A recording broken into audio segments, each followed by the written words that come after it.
Today's guest is Adriana Barrero, co founder of Elan Equity, where she focuses on value add multifamily for passive investors who care about long term durability. She's been in real estate for nearly 3 decades across residential, multifamily, and commercial, and she's taken deals full cycle through multiple market cycles, not just the easy years. Based in Austin, Texas, Adriana has spent the last decade redeveloping properties in the urban core and navigating zoning, permitting, execution at a real operator level. Adriana, welcome to the podcast. Thank you, Leo. Thank you for having me here. Thank you. Yeah. So what's been your biggest lesson learned in the past year? Let's start with that. It's funny because I think I always go back to the same, and it's about pivoting. We're always going to find ourselves in a place in time where things are not going the way we plan. That's life. It could be in business, it could be in anything in life, and I always say that we need to be ready to pivot. Always. So we could have a pity party. We could have that moment in which we are upset or and we need to do whatever we need to do. But at the end of the day, is how long is that pity party going to last? Maybe 5, 10 minutes, but then we check it off and then we move forward and then pivoting. What am I going to do? And there's always a way we can make it better, fix it, start researching. Who do I need to reach out? But is at the end of the day is pivoting. What are we going to do? Not get stuck in that place and so Yeah. always figuring out what is next and Mm, how can I fix it and how can I make it better?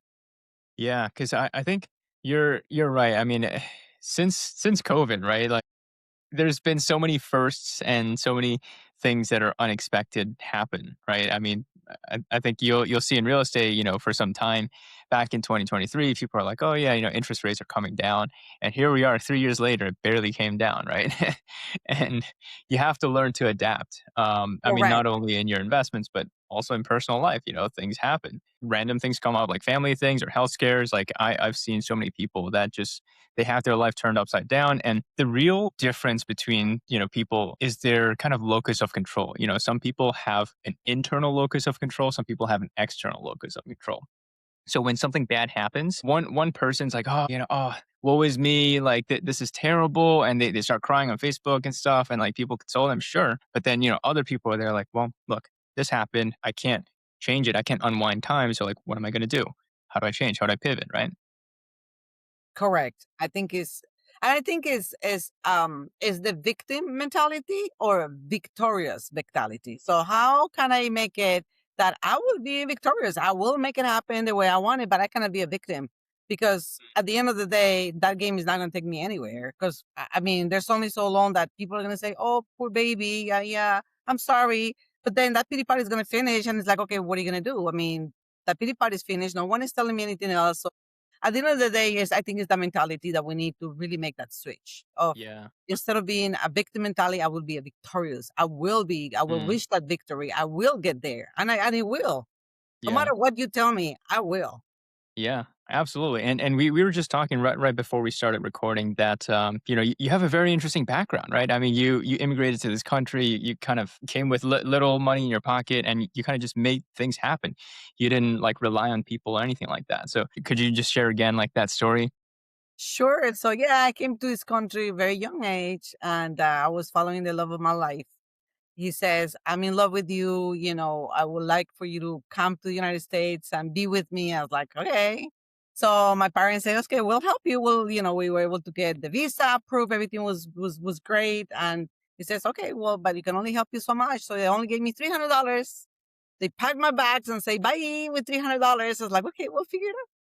And that's all I had. My husband back then, same thing. He didn't have much. He had a career, but that's all he had. And I think that is that mentality that I'm telling you is about. And I think that the mentality I have to. It's funny because I just posted that in LinkedIn 2 days ago. Is I think the mentality came from my mom. My mother was such a grinder. She did so many things at the same time. I don't even know how she did it. I still I mean, I'm still in awe of how she did so many things and she was always available. She was always such a great mother. My father as well, but my mother had she knew how to do 5 or 6 different business at the same time. So I think that I think I learned or I saw that and I love that. And it was just the grinding. Like, you want to be somebody, you could and you can. Now, you have to go through some hard things for sure. But at the end of the day, is what is your goal, and make sure that that's what you want to be, no matter what you have to do. All legal, obviously. I had to do a lot of things that maybe I never had to do when I was at home, but I had to say, okay, well, this is my goal. This is what I want in life. And this is what we're going to do with my husband and I. We're the same. I mean, like we agree on that very much. And we people that whatever we have to do to make it happen, we'll do it. Mm, So I think it was that amazing, attitude in life that whatever we have to do, as long as it's legal, we'll do it. And to make it happen to where we are right now, it's just working really hard hand in hand and supporting each other at all yeah. times. Yeah, absolutely. And so how did you get here? What was your journey like, from moving here till today? So my husband's a pilot, and we moved a lot. Moved from originally I arrived in New York. We moved to Florida, bought our first property, had a first child. I had a second child. Moved to Decide to move to Asia because of my husband. He found a job in Asia, in Taiwan, by the way, and then we lived in Asia for about 10 years. Then we moved back to the States in Alaska, of all places. Live in Alaska for about 7 years, and then finally made it here to Texas looking for the sunshine. It was too cold in Alaska, and we made it here. So it's been a beautiful journey. I call it an adventure. It really has been an amazing adventure. Along the way, just learning. I finished my master's degree in the Philippines, where we were living at the time. In Asia, I really have nothing else to do. I couldn't work. So I say, okay, but I could study. They gave me a visa to study. So I say, I'll be more than glad to study. Always my goal was to finish my degree. So I was able to do that. It was part of my goal. And I finished my career in marketing and sales. So that was a great time. I think it was an amazing time. And from there, when we moved to Alaska, things started falling in place with real estate. I started looking more into real estate and finding out ways to make money in real estate. And it all started because we purchased one property, our own property. We left it rented out, and we left it for many years. And so we were making some money with that. And then we bought another property when we were in Asia, and it was more for a relative of ours. We bought it, and then she held it for about 2 years. And when we sold it, we made probably over $140,000 overnight. Mm, So I think that sparked a lot of curiosity. When we went to Alaska, I started looking into more things of what to do with real estate. And then finally, when we arrived to Austin, I say, this is it. So we went in all full throttle in investing in here in Austin. And our real education started when we moved here 14 years ago. We went all in it, how to flip homes. And then that's how it started. And from flipping homes, wow. we moved into multifamily. Yeah. So I mean, this came from one humble home, right? That you didn't expect, and then a Never couple homes expected. later. Never expected. We bought the house for this relative. She lived in it for 2 years. She says, I don't want to live here anymore. I want to move. Like, okay. And we just sold it. And overnight, $140,000. We were like, oh, this is a good deal. How do we do this again? Yeah. So when we moved to Alaska, we purchased a couple of properties there. Then we moved here. We purchased more properties here. And then we figured out that obviously there was a little more return of investment, better return on investment on multifamily and commercial real estate. So that's how we switch. Yeah. So what led you to multifamily? Like going from like single to like a big, multifamily, like apartment buildings, like it's a lot, right? It's very different. Very different, but again, it's always that in us. Like, what can I make it better? How can I make it better? How can I grow faster? It's always that learning, and that in me, I guess, from my mother. It's like, what's the next? What's the next? What's the next? What's next? What's next? So once we started flipping, we actually started developing new properties in downtown Austin. I did that from ground zero. It was amazing. We did the flipping. We did the brand new properties. Okay, what next? And I also did a wholesaling for a little bit. So it's like, we done it all. So what's next? So this next level had to be commercial real estate.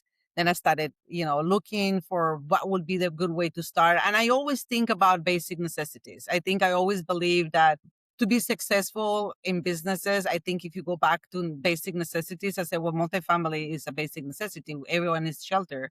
So that's how I started looking at how I started educating ourselves, how to educate ourselves, how to underwrite properties. So we went under an education of Michael Blank, and that's how we started underwriting. Hmm. Okay.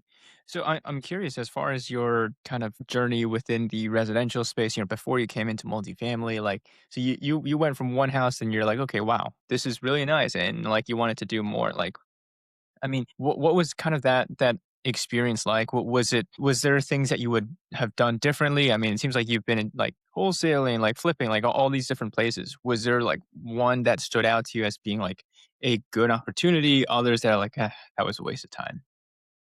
They were all great opportunities because there's so many lessons learned on any of it. I mean, wholesaling is quick money, so that was good. I don't think I would like to do wholesaling, but that was quick money, so it's easy. I mean, not easy, but faster. Then on the flipping side, I figure that I really like making things pretty. So from flipping, I said, well, maybe we can do brand new homes. Sure enough, I figured out how to make brand new homes. So we purchased a lot, and then there was an old house built in the 1950s. I was able to put it under contract, and we were able to build two homes in one. This was in downtown Austin. That was our first project, and it was an amazing project. Loved it. We had it for about 7 years. We just sold it a couple of years ago. Then after that, I started another one, and that's how I started. I brought in Paula, my now business partner. She was my partner on that, and we built three homes in one lot. Much bigger, more square footage, beautiful home, and that was our second project. And I was like, okay, we don't now next it would be, how do we make a lot more than just three? So multifamily it was just perfect. Yeah. So Yeah. it was Yeah. a Very. transition, or always, how can we make it best, bigger, better? So when it came to making your first kind of development, right? Like when you were building that home, like how did you kind of educate yourself? I mean, did you hire like GCs or were you like, hey, I'll figure it out myself? So we when we moved to Austin, we purchased education on flipping homes. But Hmm. then from there, you started getting with circles of people, right? So you started getting into circles, a lot of circles of investors, and therefore you started meeting contractors, engineers, architects. So again, my curiosity, always learning something new, and how can I make it bigger and better? So when we started flipping homes, you need to get permits required by the city, which you need engineers and you need a little bit, not architects so much, but in engineers. So I said, okay, well, this sounds good, but I'm sure that we can make it better with a better, bigger project. So it was always asking questions to whomever. On all these meetings that I would go, it's like I need to meet more contractors, I need to meet engineers, I need to meet architects to make it to the next level. Because for the next level, I needed definitely more professional people, professional architects and engineers. So I started asking questions. Who do I call? Who do I call? And then you get all these numbers, start making phone calls. And I say, okay, so now that I had already a group of people, and I call this is like you power people. I like to have an engineer, an architect, always an attorney, always an attorney, their blessings. And the contractor. So I kind of had already a pool of people, and then I say, okay, if I have all this, then the next thing is to start looking for properties in which I can build from ground zero. And that was the next step. So once I have that already a pool of people that I feel confident that I can work with, then it was just looking for the right property to be able to do so. Got you. Yeah, yeah. I think it's that sort of get it done mentality, right? That your mother kind of Correct. taught you. Absolutely. So how are we gonna get done? It is possible because some people are doing it out there. So it's like what is gonna take on my end to make it happen? So it's at the end of the day, it's just grab that phone and start making phone calls. Yeah. So what was the toughest part of that process or that project? The first project was tough because obviously it was all new to me. So, for example, it's things like I will never knew that, right? So I remember it was December, and the house was it was really. This is the two homes that we were building in this one lot. First time I've done this, and then I remember the contractor calls me and he's freaking out. He's like, Adriana, the temperatures are going to drop really, really, really bad, and we're buying brand new wood, and I bought hardwood for this house, and says we need to make sure that whenever you buy wood, you cannot really put it on the floor immediately. You have to let it acclimatize. I didn't know that because obviously it expands or shrinks according to the temperature. And I remember we were going to very, very, very, very low temperatures, and he was really worried about it. He's like, Adriana, I don't know what to do with the wood. It's in the house, but if it's too low, it might damage the wood. So we have to be prompt and go get some heaters and put some heaters so we keep the property, even though it wasn't finished, we keep some heaters to make sure that the wood will be in a certain temperature, that it was not too low, because I know that we're going to drop like maybe to 15 degrees. And he says that's not good at least for the first time. You shouldn't leave wood. So things that's like, so it's, anyways, it's always that little things that come here then and you have to pivot. It's like, what do we do? How do we do? Who do we call? So learning a lot of the construction side of it, a lot of the permit side of it. I remember on another property, the second property that we built, we had the most gorgeous, beautiful tree. This tree was actually the city of Austin allow us. And he says, you can build this house, but you have to build around this tree, which we were able to do. That was amazing. Our architect was amazing and our engineer. So we did. It was probably about 30 feet tall. It was probably about 3 or 4 feet. It was gorgeous tree. But the city required for us to do some sort of, make sure that they didn't have any bacteria or whatever. So they told us that we have to do certain things to the tree. So we have to hire someone, especially to do this treatment, whatever. I don't know what happened. I don't know what these people did. All of a sudden, we get phone calls from the neighbors. Everybody's trying to reach out to us. Your tree is on the floor. I'm like, not my tree. He's like, yeah, your tree. You live in this under. This is yours. It's like, yeah. It's like, okay, that's your house. Sure enough, our wonderful, amazing tree, 30 feet. Thank God it didn't fall on the house, but on the side of the house. So it fell the right way. Otherwise, the house was already built and almost finished. It would have been a disaster. So it's like rush, and what do we do? And anyway, so it's just all these things that dealing with contractors and all that. You learn so many lessons, so many great Yeah. lessons. Yeah, absolutely. Yeah, I think real estate is one of those things that you learn by doing. It's very hard to theory your way into this. Like you can read all the books and all the stuff, but like when you actually do it, there's things that come up that are not in the books, right? Correct, Things like that. The 100%. wood, like where will you see that in any book? Correct. Nobody will tell you. Again, it's pivoting. I have the problem. That what's the solution? Let's find the solution. There's got to be a solution. So it's always trying to find the solution. Always trying to Mm, find the solution. So I think that's the yeah. best way and that's the reason why I remember someone mentioned that Ford, the one who funded the company Ford, the cars, they asked him, is like, you don't have all the answers to everything. He's like, oh yes, I do. He's like, it's impossible. You don't know everything. He's like, oh yes, I do. He's like, you want to challenge me? Okay, I'll challenge you. So he sat down and he put 3 phones back then, the phone, the dialer phone. He put 5 phones in front of him. It's like, ask me any question you want. And it's like, they asked the question to him and he grabbed the phone. It's like, he knew who to call and he had the answer.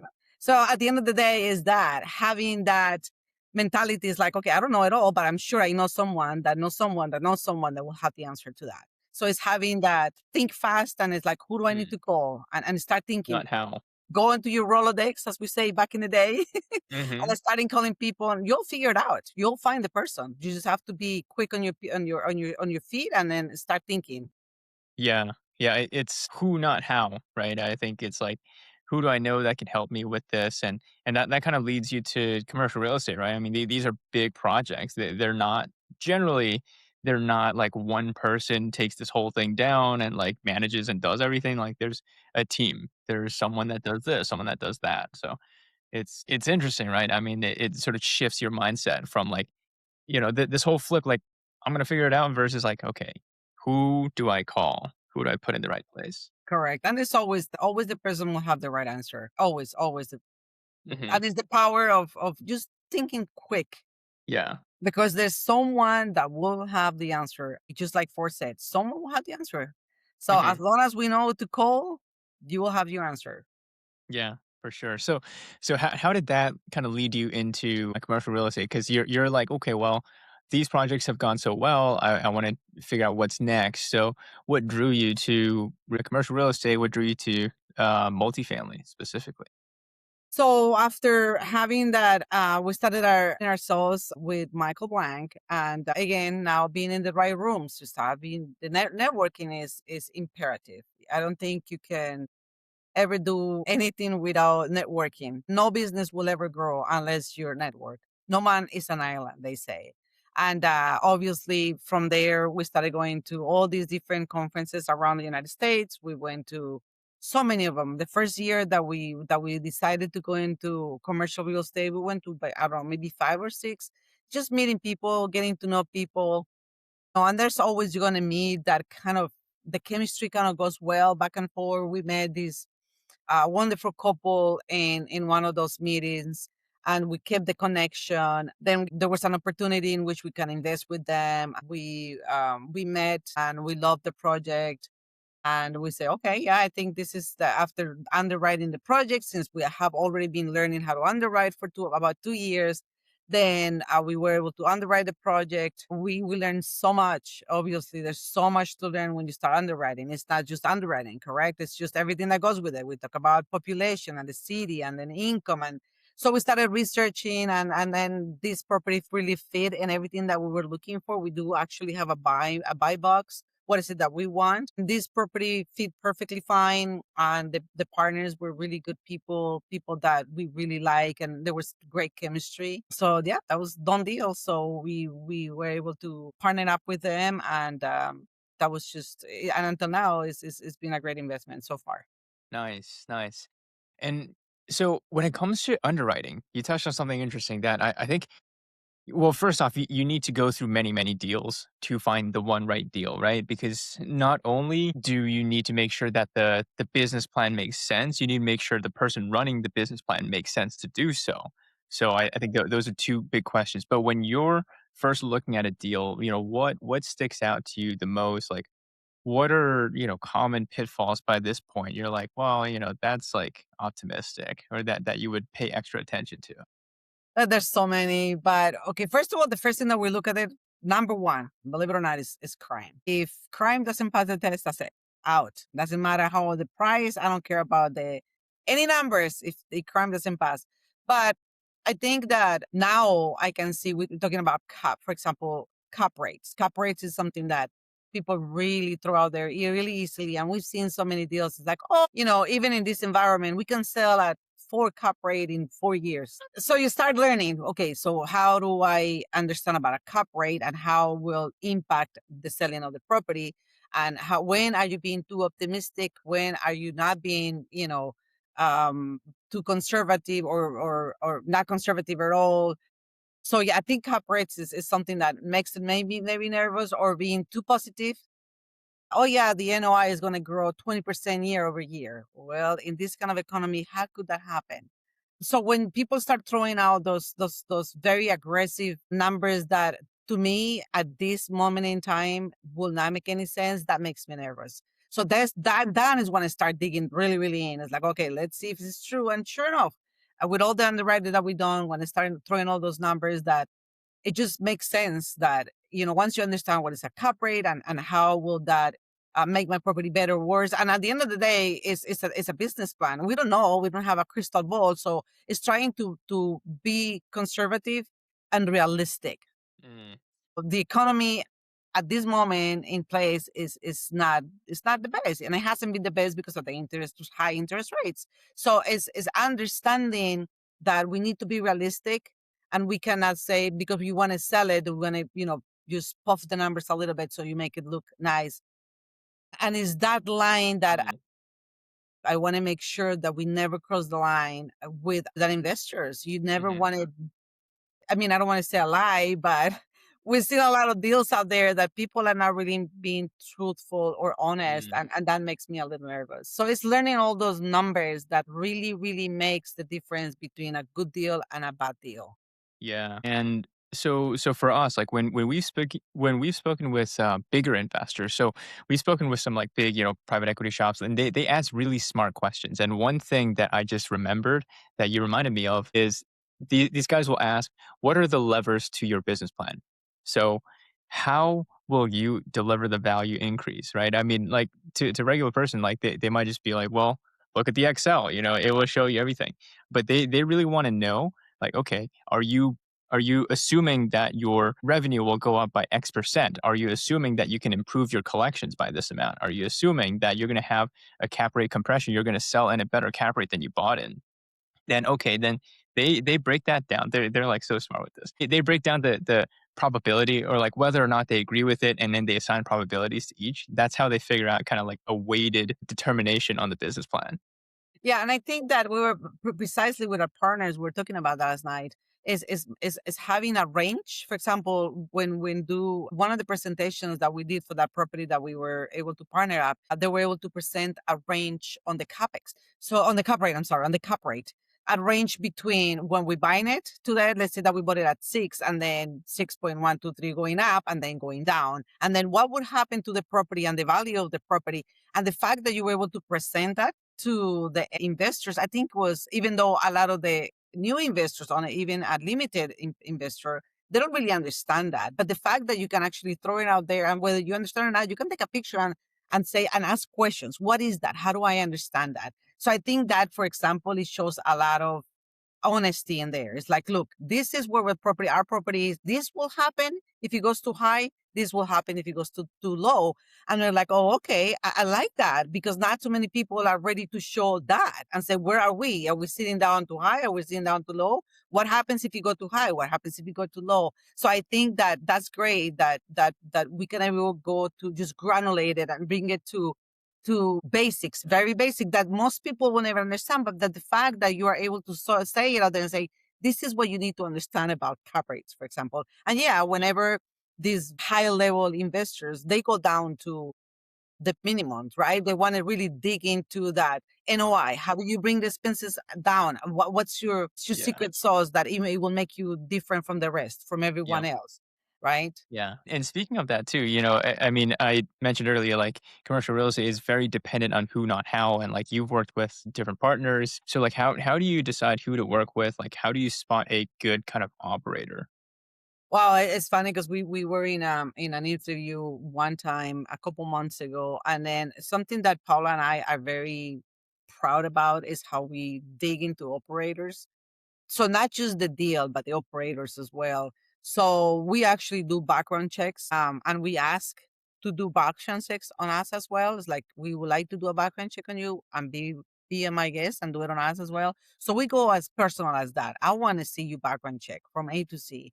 And the same way do it on me, because if I'm requesting it. So that's one thing that we do. But we're very thrilled with our looking for an operator. What's the past? So, and even calling people, that they have been partners with in the past, so it's very, we go very in depth, not just the property itself, which we visit the property, we dig into every apartment, whatever we have to do to go into the property and look at everything that we're supposed to, but also the operator side, dig into their past. What happened? And if there was something negative, then what happened? I mean, things happens in the past. Unfortunately, we all have whatever, and now we understand that, for example, there's a lot of operators that got cut in a bad moment because of the interest rates when I jumped so high, that they are not bad operators. It's just that unfortunately it happened that no one had a crystal ball. They didn't see it coming. And right now they're not in the best place, not because they're bad operators. However, there's also the other side of it, which there's a lot of people that they're very, very negligent about underwriting and about being very extremely optimistic about the market. And no one ever saw coming, you know, increasing percent of how many times? 12 times that we brought it up. So, and then on top of that, taking bridge loan without an insurance and a bridge loan. I mean, so many things that you could have put a safety net, and there was no safety net on that. So yes, we go really deep with the operators, and some people will ask questions like, "Do you want my background?" It's like, "Oh, absolutely, yes. You could be whomever you are, but yeah, we need your background." So we go very deep to the Mm. point that we can go into even, if it depends on what comes in the background, we can ask questions. What happened? Yeah. Yeah, yeah, yeah. So as we wrap up, so three sort of lightning round questions, just kind of quick answers to them. Starting with the sponsors, when you're looking at a sponsor operator, what's the most important thing that you would look for? This is. I love the fact that you asked it. I always say to my sponsors, if this is good enough for my mother, it's good enough for me. It's good enough for my investor. So one thing that we look for is values, very high values, and being honorable and honesty. And then in a lot of these deals that we have been presented to us, I noticed that not all of that is there. Not all that Mm, honesty and values are not there. A lot of the times, a lot of people were raising money knowingly that probably was not the best deal, but there was a lot of maybe a big fee involved, and there were maybe after that fee. So at the end of the day, it's really honesty and your values. What kind of values you have, and are you honest? yeah, For my mother, because I know that I want to take care of my mother's money. I want to take care of everyone, every single investor that come with that. I treat them like my mother. If it's good enough for my mother, it's good enough for my investors. And so it's the honesty and the values that we looked at after. Most number one, for yeah. sure. I love that. I love that. If my mom says no, I say no. Okay, so what's the most overrated metric that investors focus on? When you say investors, When meaning, investors are looking at a deal, what's a metric that they focus on that's not really that important? oh, that's a good question. Well, maybe this is not the total answer, but something that a lot of investors say and mention, and I think is used it too loosely, is the word conservative. And I hate that because I sometimes use it, but in reality, how many investors are being really conservative? My Mhm, question. mhm. And if that would have been the reality that a lot of investors were very conservative, a lot of the properties that have been bleeding and a lot of investors that lost the money in the past maybe couple of years or so would have never happened if they were really conservative. So how many times in a presentation people use that word too loosely, conservative? Yeah. It makes me a really mad Mm.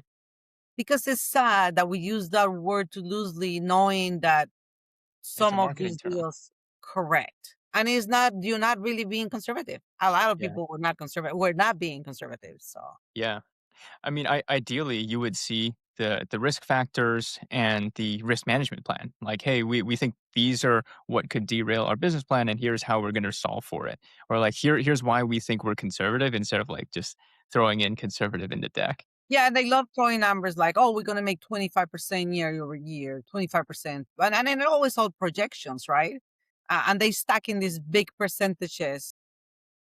But at the end of the day, we don't know the numbers, right? When you underwrite, it's easy.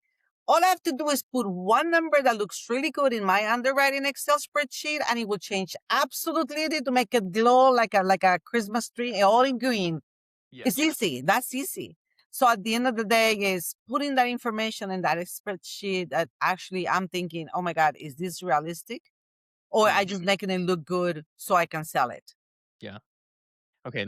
Last question. What's one belief about investing that you've changed your mind on? Question. Well, I'm going to do the opposite of this. When I moved to Austin and we purchased a first property, I asked my broker, we never met before. Someone referred him to me. We came from Alaska to buy a property.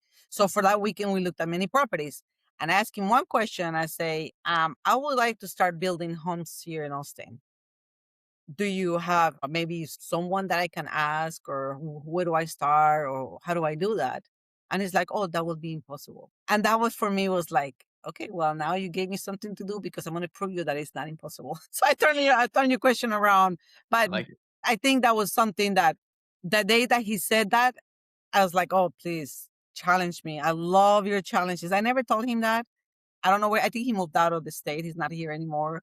But that day that he said that is like, I will have to prove you wrong. It is. And he was a real estate agent, but I guess he didn't know any better than that. But I said, I will prove you wrong. And I did.